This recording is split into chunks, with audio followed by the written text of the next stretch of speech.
la question qui tue, est-ce que l'argent que vous avez à la banque ou dans une compagnie d'assurance est en sécurité?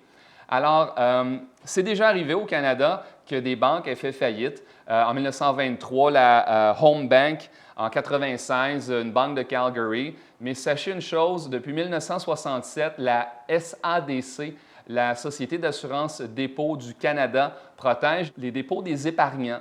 Donc, jusqu'à 100 000 $ par personne, par institution financière, est protégé par le gouvernement s'il arrive quelque chose à votre banque.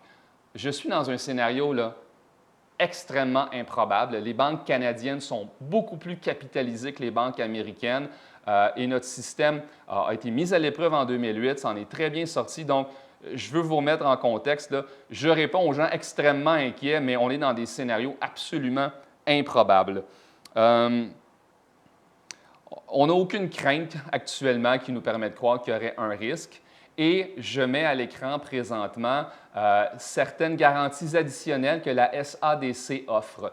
Sachez que la SADC couvre l'argent que vous avez dans un compte chèque, un compte d'épargne, un certificat de placement garanti, puis un dépôt à terme pour une durée de 5 ans au moins.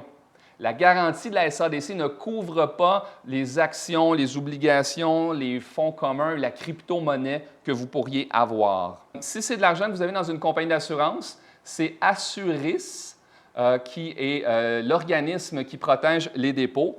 Jusqu'à 200 000 $, c'est protégé. Et au-delà de ça, c'est 85 % du montant qui est protégé. Finalement, si vous avez de l'argent auprès d'une maison de courtage ou d'un courtier en valeurs mobilières, il y a le Fonds canadien de protection des épargnants qui entre en ligne de jeu pour protéger les titres que vous avez là.